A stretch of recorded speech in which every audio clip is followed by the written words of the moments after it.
Welcome back, guys. It is Kibble from the Brothers Geek Out podcast, and this is another Geek Out session. And we got the lovely Timi on from the Nerd Council. I've been waiting to do this for a while. We It's finally got been it booked in. long overdue, man. How have you been? I've been great. Honestly, I've been great. Most of this weekend has just been spent on content, really. Recorded another session on the podcast yesterday. I've got like 7 videos I need to edit like over the next couple of days, but I'm good. I'm good. I'm the thing about this year, I'm really focusing on why I became a content creator and what I'm reminding myself of why I love doing what I do. That's the main Mhm. thing for me this year. And that's like I said before we started, like things are really falling into place with that, and I'm just like loving the energy I'm putting into content so far this year. So yeah, How do you how did you find the balance? Like, sudden is that something that's kicked off recently, or is it still quite? Because I'm it's messy. God, like we're getting into it straight away. Fine. So finding a balance between being a content creator who also, creates content, edits content, plans content, and then fitting that around life, work, and everything is so hard, man. It's so hard. And I don't know where like the drive or like the focus has come from recently where I'm, putting a lot more energy and effort into what I've been doing over the past at this point 7, 8 years. That's Hmm. come from, but I like it. And I want to try and keep fueling that energy to do what I'm doing. It's like over the years, it's been a challenge sometimes to be like, wanting to give more to content and wanting to give more to content creator, but then things happen, life happens, and you feel demotivated. You can feel distracted. So I'm trying not to focus too much on whether or not this will keep going. I'm just kind of focusing on the fact that it's happening now, and the energy and the passion I'm giving it is what's driving me to just keep going. Oh, bless you, man. Listen, same way I feel as well. Sometimes it gets so overwhelming where you're Yeah, like, you want to be able to do everything. yeah, And this year I made a promise that I will work smarter, not harder. yeah, And and it's worked. yeah, It's worked. And I'm like, oh my God, like last year I ran myself to the ground, bro. I'll be honest.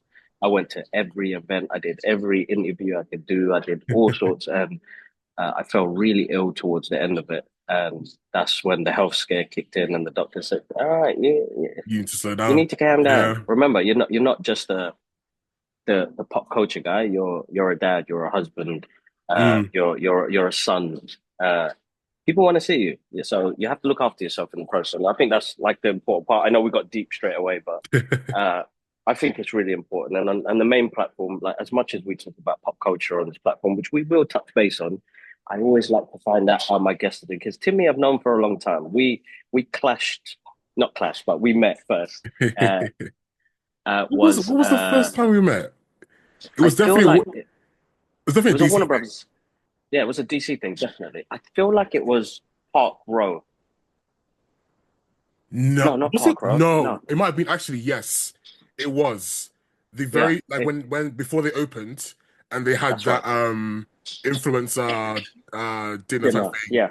and we all kind of met for the first time. I think, yeah, it was that. Yeah, it was. Yeah, Yeah, I think it was that. And then, but properly, we had a great laugh, which is an epic moment that we had with Dwayne The Rock Johnson. yeah. Bro, do you still pinch yourself in that moment? All the time. Because I remember when I was the first one to see him coming down the corridor. And when you're seeing someone for the first time, like you've seen them on TV, you've seen them from right, you see him in real life for the first time, and you're like, damn, that's actually, you know, Dwayne The Rock Johnson, and he's huge. He's a freaking machine. So seeing him coming down the corridor, and I'm looking like, okay, he's coming. Do I say anything? I'm just like, wait, calm down a little bit, because usually around like celebs and stuff, I'm good. Like I don't really do Mm. the whole, you know, fan out kind of thing. But for him, I kind of lost composure a little bit. I must admit, I lost it for a little bit. We've got Um, some pictures and proof of that. We've got pictures and proof the of that. pics were great. The Well, pics were great. But yeah, it's it was a cool moment.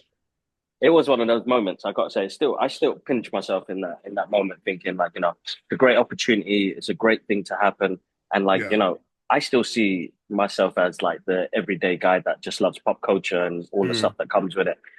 To kind of be in the same room and feel that energy, like we all had mm. this energy, bro. Like it's kind of weird, like feeling of just we're all feeling that same moment at the same time, which was a lovely, lovely moment. I gotta say, I found out as well.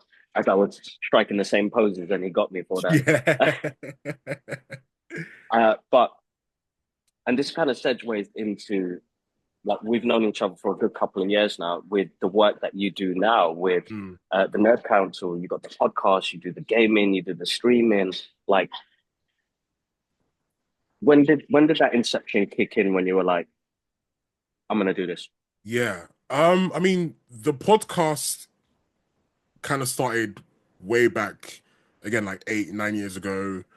Initially, it was just like a group of us just in like Twitter DMs talking about comic books and talking about, anime and these kind of things. And then, I'll call it like the podcast boom happened when, people within like the UK space started coming up with podcasts. Yeah. And we were like, maybe we should start one too.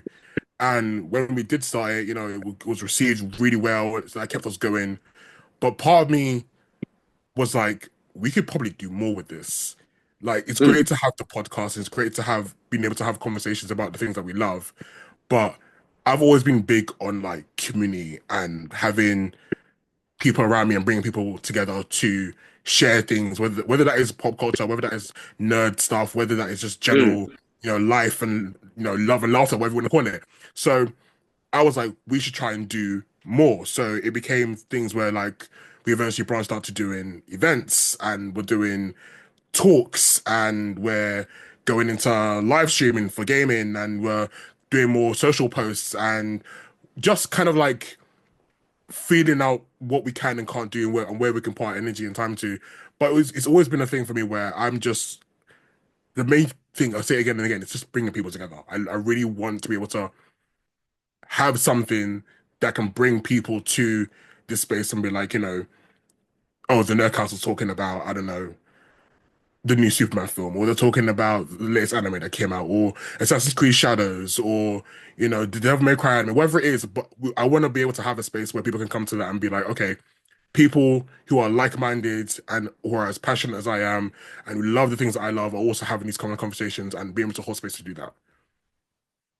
the community thing, the community is like a big part of what we do. Is like seeing our faces there, Mm. seeing people like us there. I think that was a massive uh, learning curve for me because again, same. I've been doing this 9 years now, and it's like, how do you?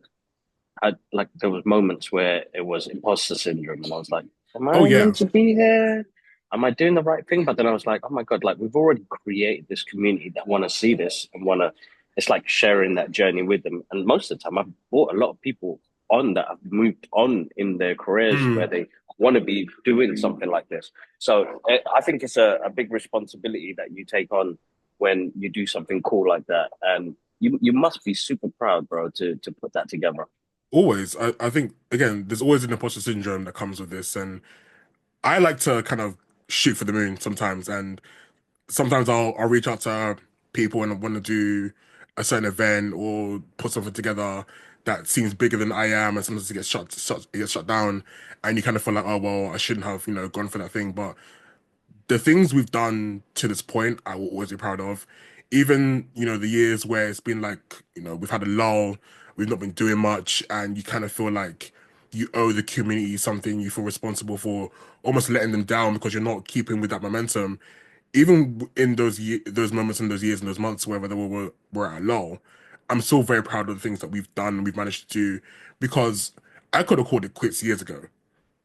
I could have called it quits easily years ago. And there were days where I was like, why am I even doing this? Why am I giving my time to this thing?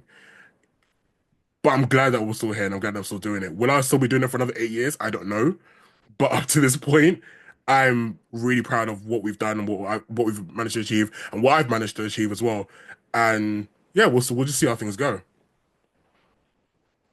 That's amazing, bro. I gotta say, I'm gonna give you kudos for that because there are days where it gets really tough, but like there are the peak moments, like the ones that I remember. Like Mm. speaking at a Comic Con in front of hundreds of people, Yeah. talking about what you are doing, your gaming and stuff like that. What was that like, bro? Um, it was a bit surreal because I've always wanted to do something at Comic Con. Like I've always wanted to do something like it's the event for people like us. It's the place where everyone comes together to talk, to be nerdy and enjoy pop culture in the realm of like gaming and TV and anime and that kind of thing. So to be able to do something at Comic Con was something I could tick off my bucket list, and I'd love to be able to do it again and be able to kind of do it bigger. And if there's opportunity to do that, I would definitely do it. But it was kind of surreal because I didn't have much time to plan it out. I just kind of shot them with the idea that I wanted to do something. So to be able to do it, and it was so well received, and people were really like, receptive to like what I was doing, great energy from people. Yeah, it was definitely a highlight for me, man. Honestly, It's an amazing moment. So like it was one of my bucket list things. I got to do that last year as well. Uh, but you must have been super immensely proud, bro, because like definitely. when you're a kid and you're like, I love all of this stuff, Yeah, and now I'm talking about it to like yeah. hundreds of people. Like that's like a filling your inner child moment. Yeah, you must have been overwhelmed. That must have been crazy cool. It's crazy cool. That's absolutely amazing. Uh, segueing into like the podcast that you've been Mm. running for a little while now. I've been watching a couple of the episodes. When are you gonna get me on there, bro? Okay, so I told the boys this last week. I said like because of like us it's kind of almost like a reboot at the moment where we're at. So Yep, once we've gotten that good momentum where we're dropping episodes constantly, which we're currently doing now. I said yep, like from June, I've got a short list of people I want on the podcast because there's certain cool. things that I definitely want people on the show to discuss that we can't just discuss as a foursome. So you're on my list. I've told you this. You're on my list. We are gonna talk some serious ish. I won't tell you what the episode will be, but you're Okay, coming on. I've got a whole bunch of people I want on for like the second half of the year. And which it's is one thing I have missed about, the podcast because we used to have people on all the time. And yeah, it was never really like, other creators or, just, people with a quote unquote platform. We used to have people who just fans of the show come on just to kind of talk, talk some ish. And that was always it's fun because, it's part of allowing the community access to us, which is what I'm really big on. So yeah. second half of the year, absolutely, we're gonna have plenty of guests to have on the show. Some of the I'm gonna hold platforms you. without, but it should be good. Nah, I'm excited. I'm excited. Good. I love that platform because it allows us to be who we are, and I think that's like an important part. And I'm gonna use this clip. I'm gonna put it as a clip to hold it against you after like June, July. But like, bro, when is the dates coming? But gaming, bro. Like, Yeah, there's been some super amazing games that have come out recently. What has been like 2025's kind of peak level of like this is actually good? for me, Assassin's Creed Shadows easily, Yeah, easily. I was so apprehensive going to that game just because of all of the stupid negativity surrounding the game, and it was also attached to Ubisoft not necessarily releasing a really good Assassin's Creed game in a long while. yeah, So yeah, yeah, yeah. when I got early access to it and I got my hands on it, I was like, okay, try and go into this with an open mind, ignore all the kind of BS attached to it, and just be honest about what you're experiencing. And I can't lie, Yeah. I absolutely loved every minute of that game. It was a really beautiful blend of like old school Assassin's Creed and new school Assassin's Creed Yeah. alongside this beautiful setting in Japan. The story is not perfect. I think it kind of dips a little bit towards the end, but I completed that game start to finish. I did everything. There was not one thing I left in that game. What I took me 109 hours, 35 minutes and 4 seconds to complete everything. Bro, was that like a continuous, like No, couple of days? one session. I wish. No, it was because obviously I got it for like a week and a half earlier. So Yeah. through that, I managed to complete it all. But it was such a good game, man. Such a good game. The And visuals, man. the Yeah, visuals are I'm like the beautiful. visuals, beautiful. Combat perfect, almost. The Yeah. characters are great. The voice acting is great. Like, and I think the fact that the game is so good has put all those kind of negative naysayers to rest because they've been quiet. and they can't say Mm, anything negative about the game because the game's here and the game's great. yeah, It's getting great reviews. I've seen what 9 out of 10s, 10 out of 10s, the odd 8 and 7 here and there, but it's all overwhelmingly that's good. that's So really good. That's really what good. can you do? I think that the problem is as well with that is that because everybody's a critic now, isn't it? True. Everybody's a critic, and they've forgot to just kind of enjoy the game as it Yeah. is. Like my brother uh, fully loves it. Like he's the gamer of the family, so like any content that we get from him, he's the one that's on the on the gaming side. So shout outs to Ash because he does hard work and he streams a lot as well. And that's not easy, but he loves it, and he loves the Japanese culture, and he was like, "This is Mm, me all day long." Uh, and he goes, he loves the cutscenes and the fact that it has the original feeling to it as well. That's where he was like, okay, I'm a fan of this. You know, when he cosplayed, he used to always cosplay, and he was like, this is like that's my next cosplay to do. I'm going love that style. That's what I'm going to do it. next. But how do you feel like the gaming industry is at the moment now, with the way things are at the moment now, with even with like the movie stuff as well? Like, how do you feel like I that's been? I think I won't say the industry. I think the gaming space at the moment is in a really weird time where it's both really good and really bad. And I Mhm. think the negativity is coming more so from gamers as opposed to like the people behind the Ah, games itself. I think gamers have developed this really, I want to say, nasty attitude towards those who create games and those behind games. I'm not to say that criticism isn't, valid. You're allowed to criticize, you're allowed to feel a type of way. Absolutely. But I think when you kind of delve into the realm of being nasty and hateful and spiteful and bigoted and entitled, that's when you kind of lose, for me, the ability to kind of be, you know, to call yourself someone who loves gaming because you've gone beyond the games that you want to play and you delve into this realm of like just wanting to hate. And that's what mm, really gets to me. And it's bleeding into other things surrounding the gaming space and it's bleeding into um people on the outside looking into the gaming space. It's looking like devs and studios are taking this information in, and that's affecting their decisions on on what kind of games they make, which is not necessarily a good thing. Um, no. but on the same time, I think gaming is going really well because we're getting more innovative games, we're getting more creative games, we're getting more diverse games, Hmm. which can never not be a good thing. Um, Exactly. it's I think the next like year, 2 years is gonna see a massive shift in the quality of games that we're also gonna get. It's Hmm. slowly been happening since the release on like the Xbox Series X and the PS5, but more so in the next couple of years, I think we're gonna see a really huge change in the games that we're gonna be able to play and the way we play them. And I'm looking forward to it. I am. Mm. Even if, people around me in terms of the gamer space are gonna be absolute dickheads about it, but But do you think that's almost like the problem with the social media side of things, where negative stuff is Oh going to yeah. get the biggest views and clicks and Yeah. likes and the rest of it? It's rage bait. Yeah, absolutely. And it's also an access thing because how many, in terms of like creative stuff, film, TV, gaming, I think gaming is the one thing where like we have so much access to Hmm. studios and devs and community managers. We're so like they're a tweet away and Mm. they see this stuff, they respond to this stuff.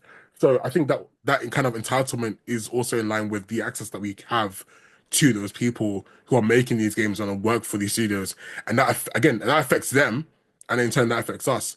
It's a good thing and a bad thing, honestly. It just is. Hard, man. It's hard because we create, we do stuff, we put stuff out Mm, there in the world, we get criticized for it. The constructive feedback, I think, is like such an important thing whenever you're talking to somebody about work and stuff like that. But it's like comes to a point where it gets, as you said, so hateful, so mhm. rageful, where somebody's put like blood, sweat, and tears into this animation, Yeah, putting this, together. Like, there's the sense of appreciation is not there, and I think I would say, as a fan of the product, I'm happy that I still get all of this great stuff. In like, think about in the 80s and 90s when we did have the retro gaming, it stopped at one mm, or two or three, and then, we never think there'd be a movie or an animation or a cartoon right, or, yeah. like we're getting so much now. It's like We're being I'm in fed. here for well, yeah, exactly. Like I'm happy. Look, I can agree. Most of it maybe not be amazing, but I'm still getting it. Like Devil Mm. May Cry Netflix show. Oh my God, I've really enjoyed watching that. I already have.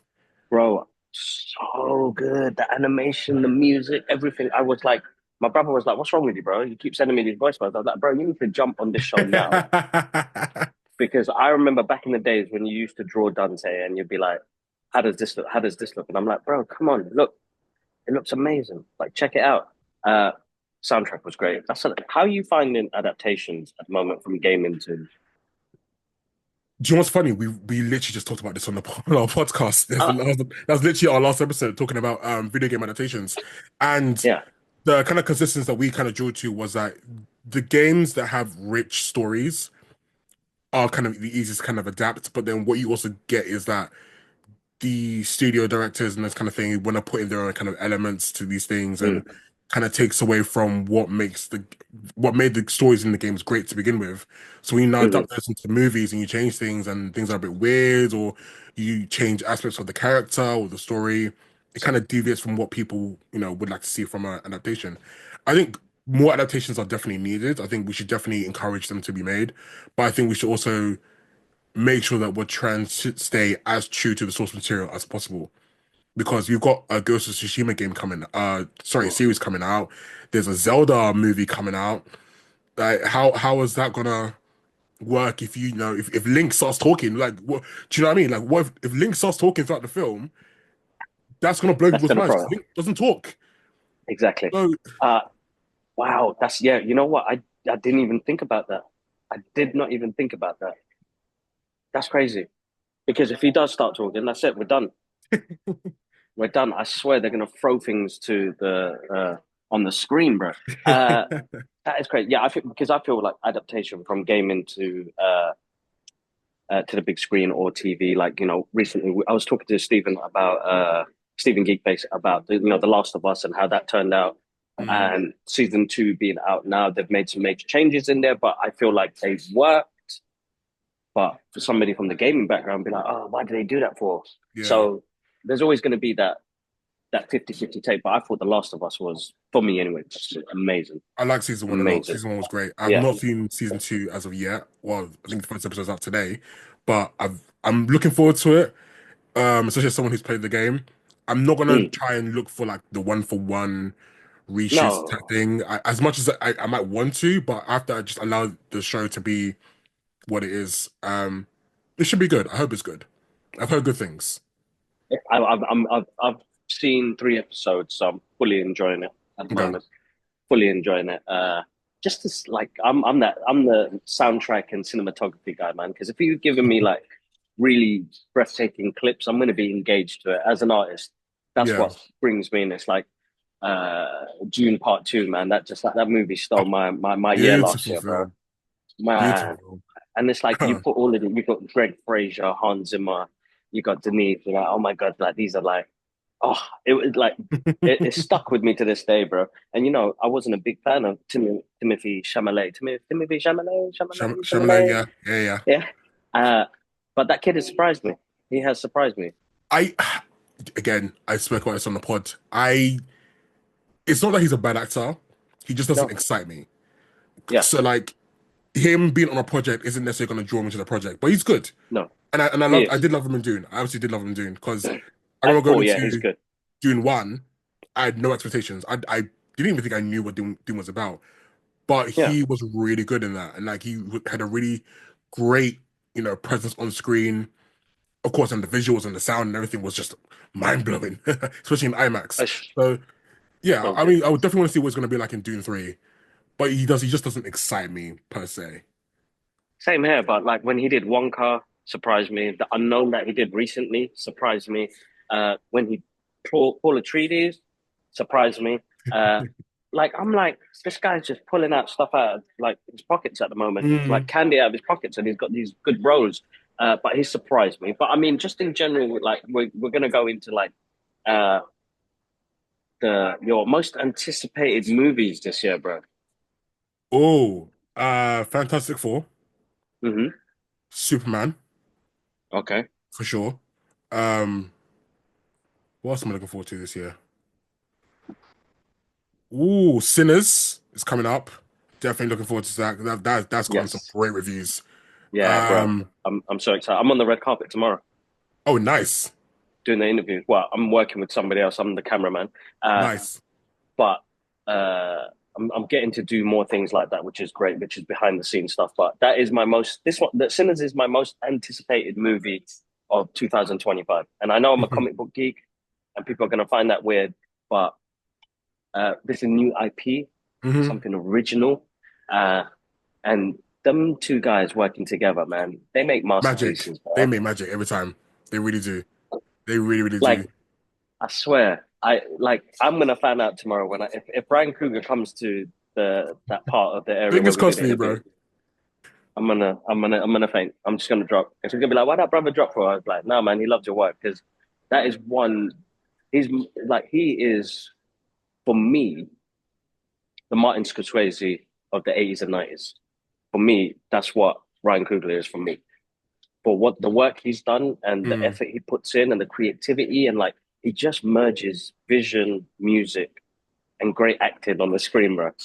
So that's my most anticipated movie. Then it's Superman. Superman, as a DC fan, and everybody's going to get me for this one. Hmm. I've got my I've got my concerns, but I'm still excited. Like So that's do me I. all day. You know what I Yeah. mean? I have my concerns. Uh, I just feel like why can't we just focus on one character? That's my issue. Why do we have to have so many people in these Hmm. movies? Uh, and I feel like that's what they did with the Marvel movies as well. Like I don't want cameos no more. I just want a good story to like connect with. I think we're past the cameo kind of like excitement phase of like comic book movies. We've had cameos from early, like they come out of nowhere, and I get it. Like cameos add excitement, they give you something to talk about. But it's like let's try and do focus on like one character, and you know any other characters that come into the play are like attached to that character as one in a very specific way, as opposed to like a 2 minute moment on screen. You know what I mean? Yeah, no, it's like man. Now I sound worried about it. That sounds bad. And you know, I'll be there, and you'd be like, "Kid, what did you think of the movie?" And they'd be like, No, I "I don't loved it. know," That was great. because I've done that plenty of times. I've done that plenty of times. Black Adam. Oh my god, that's one of those quotes I regret. Warner Brothers. Hope you guys ain't watching, but I love you guys anyway. I love you guys. I love you guys. But I don't know. Something changed in me. Uh, Oh no, like same, it's one of same, something same. like it's weird because I feel like and this is nothing. It's a fan out moment, honestly. Like I Mm, still love all the stuff and I still watch it, mm. regardless of what I've said and the rest of it. I feel like as an adult, I have started to change and grown, like appreciate things in different ways and constructive feedback, as you said. Like Yeah, it's the way you word it. It's not because I hate it, maybe not like it for certain reasons, but I loved it for these reasons. yeah. You know, so like I think wording is so important. I've never done clickbait stuff. Like I've just enjoyed it for what it is. And I Uh, think also you can change your opinion over time. It doesn't have to be yeah, the same all the time. And even when you first watch a project, you can leave it thinking like there's certain things that I really did enjoy, and I'm gonna hold on to those things that I really enjoyed about the film for now. And then, if I do a second rewatch or I just talk about in general, I can then focus on the things that, I really didn't enjoy because that there's certain films that I've enjoyed watching for certain aspects, but I know it's a crap film. I know it's absolute garbage. I know it's absolute trash. I know it's not worth a 6 or a 7 or an 8 in terms of a score. But I've enjoyed watching it because of certain aspects, things that were happening in the film, and I think that's okay. And even then, your opinion can change over time, and people have to accept that as well. exactly. Which movie was that though, bro? Give me a couple. Which one? Put you on the spot, bro.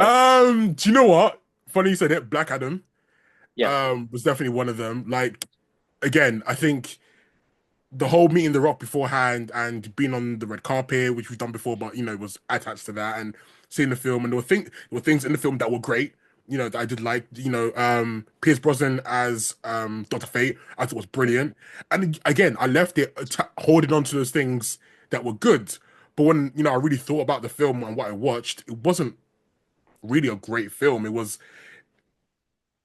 It was a vanity Superhero project. fuss. Yeah, yeah, yeah, It exactly. was a No, vanity it's project. Yeah, 100%, 100%. it It's was. like he had to go through that and finish that project basically. Yeah. Yeah.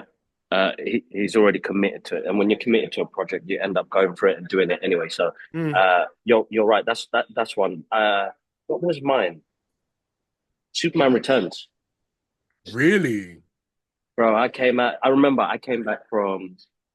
I landed from a flight from Bangladesh, and it came out that day. Superman Returns, and I said to my brother, "Listen, I don't care if I'm jet lagged. I need to go watch Superman Returns." Bro, even though in between the movie I was like, what the hell is going on? I came out of that the film and I was like, bro, that was amazing. Oh, Hmm. I loved it. It's great to see Yeah. Superman back.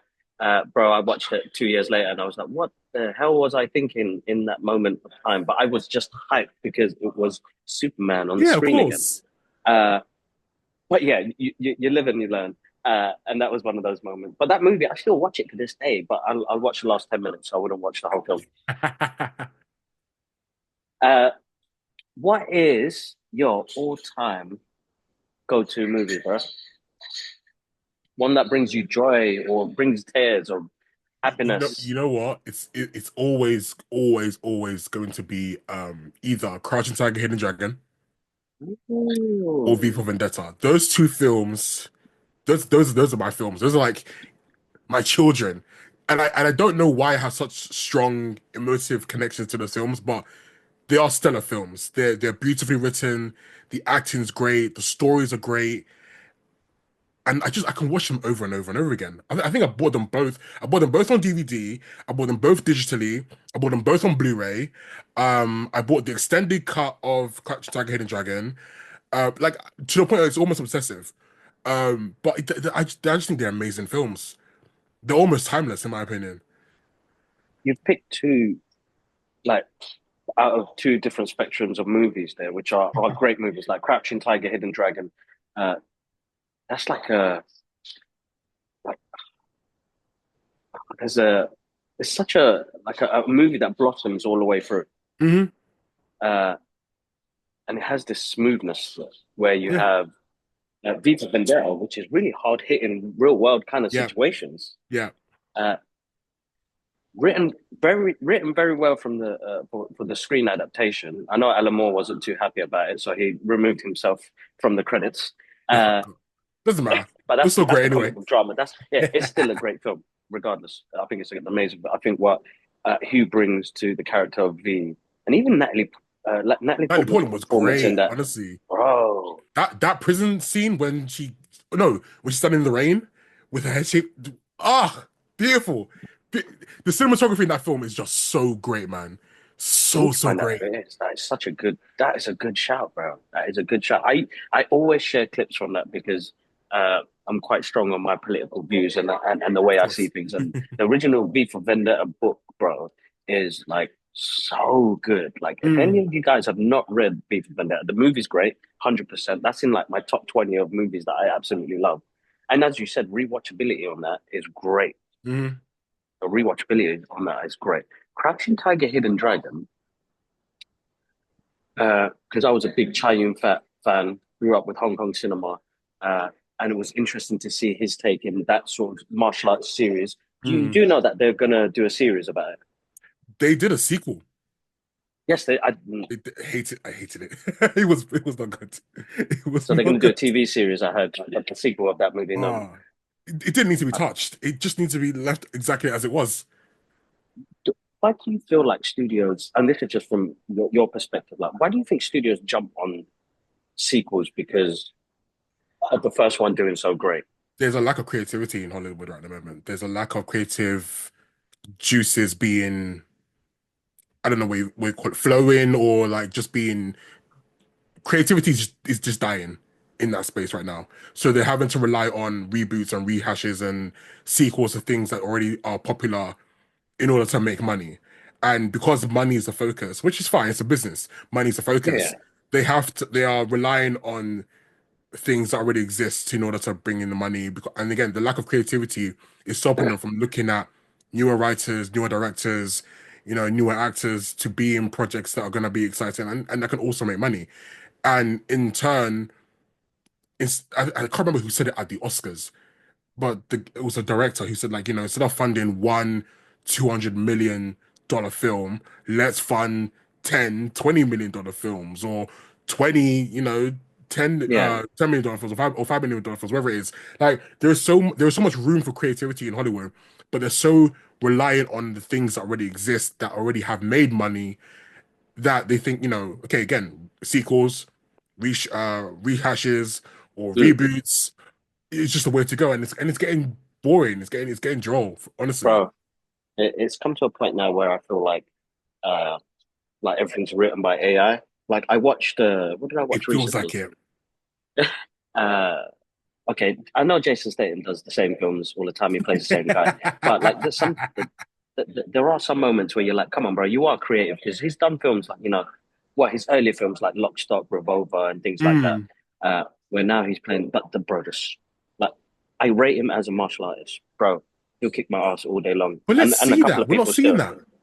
That's what I'm saying. Like we're not seeing the creativity in that, and I feel like, uh, bro, the a working man is That was painful to watch. I can't lie. I did not enjoy that film. I did not enjoy that film. I thought the storyline was bad. The pacing was bad. The action was okay. This just everything was just not. It was just not good. paid for that. I paid for that. I paid for that, bro. I Did you paid for watch that. Beekeeper? Yeah, I didn't mind that one too much. That one was that okay. was better. That Yeah, had a it was a better lot better. story. Yeah, that had a better script than bro. This movie, I don't know what David A is doing at the moment, and I don't even know. It's bad to say. I'm sorry, Warner Brothers shouting out again, but I love you guys. We we What's we going love you, on? so we criticize. If we didn't love you, we wouldn't criticize. Please. Exactly. But I felt like it did have a good premise to it, and I do like his martial arts, but they didn't have much of it in there. Mm, So it's like I want to go to the cinema to escape. That's like my no, escapism. I don't mm. drink. I don't take no drugs. Get like some gaming. I'm a retro gamer. I play my old consoles, and I love watching movies and pop culture. That's my thing. So like when you're giving that type of content to us, Mm. and then you see the return, Like, that listen, you I'm must know something's wrong. I'm all for Statham being in like B-level movies. Like, I'm all for him, just being project after project where he plays the really tough guy who's got a secret past him. I'm all for it. Let him do that for like another 10 years. That's fine. But let it be good. Yeah, It doesn't have to be bad. It can actually be good. Like, you can have some really good storylines behind it, some really good, acting, some character development. That can all take place without it being bad. If he wants to do it another was working man type movie, fine, but let it be good. because there was a movie where he was like he was protecting this little girl at a train station. Is that called Safe? Was it? No, because it wasn't Transporter. I think it was. No, no, no, I no. think It it was, was. and he was like a bum in a train station, and he saw this little girl, like people chasing her. Oh, you know what? Hold up, I need to find out because it's gonna bug Google me. it. But it's a really good story, bro, and it had heart to it.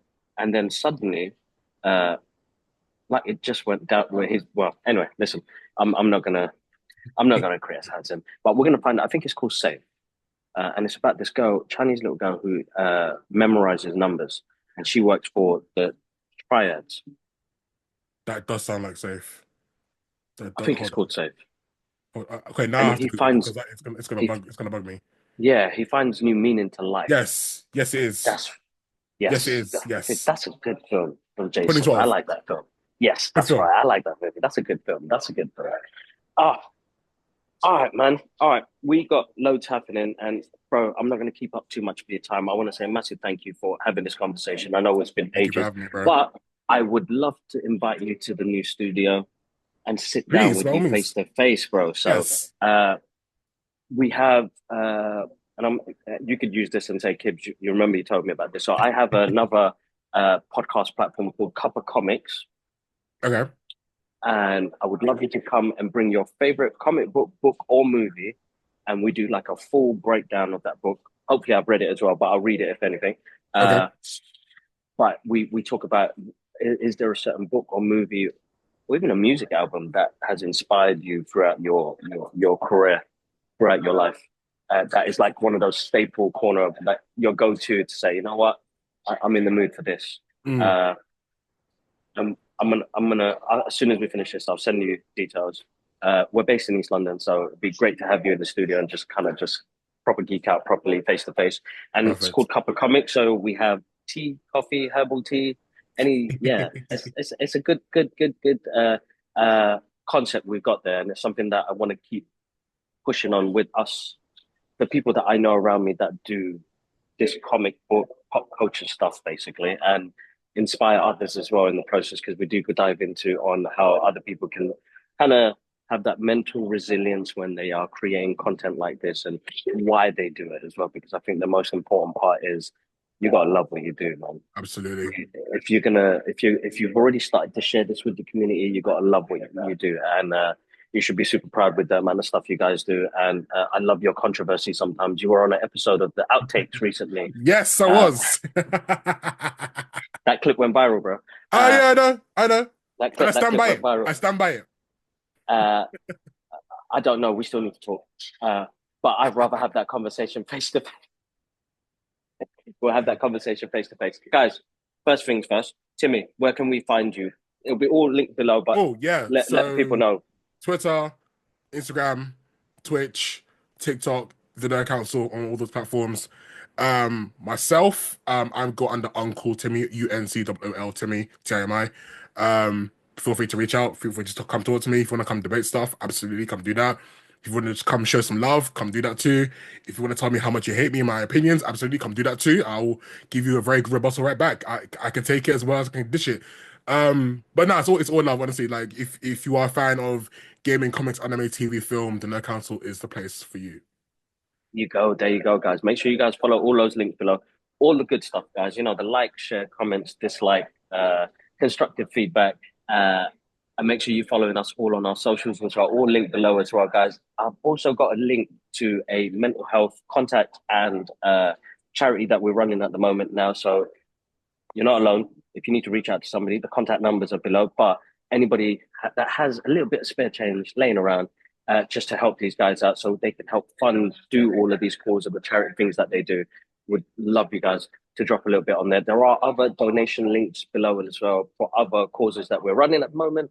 And yeah, massive thank you for Timi to coming on, man. Anytime, Very bro. grateful, bro, man, honestly. And I'll send you a message after this, and let's arrange the in-house Cup of Comics episode. But massive thank you to everybody, and I'll catch Anytime. you guys up soon.